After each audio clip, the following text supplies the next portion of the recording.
guys, share ko lang to sa inyo ha. Nandito ako sa Costco and look what they have. They are actually getting ready for the Halloween. They have this werewolf. Alam niyo ba kung magkano tong werewolf na to? $249.99. So, bali $250. Pero tignan naman ninyo, napaka-unique ano. Kayo ba maglalagay kayo nito sa bahay ninyo, sa labas? Hindi ba talaga nakakatakot? I mean, boses pa lang, grabe. Yung bang sound ng kanyang oh my goodness.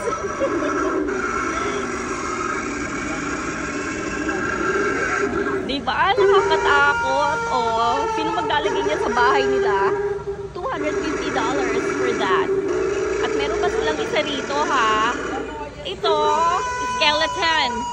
Ang laki. Giant skeleton to ha.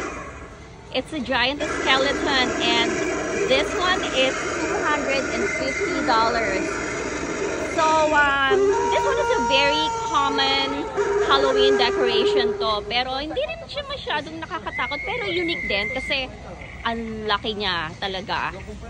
Grabe. Okay.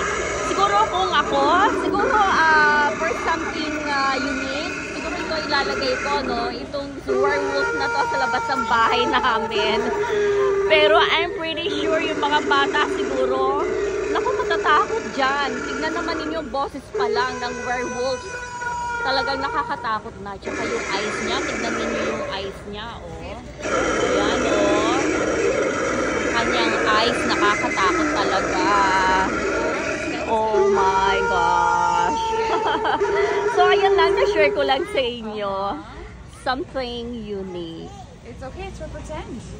Ano na siya, napagod na. Natulog. Ayan, ako nagising na naman. Okay, just wanna share with you guys this werewolf.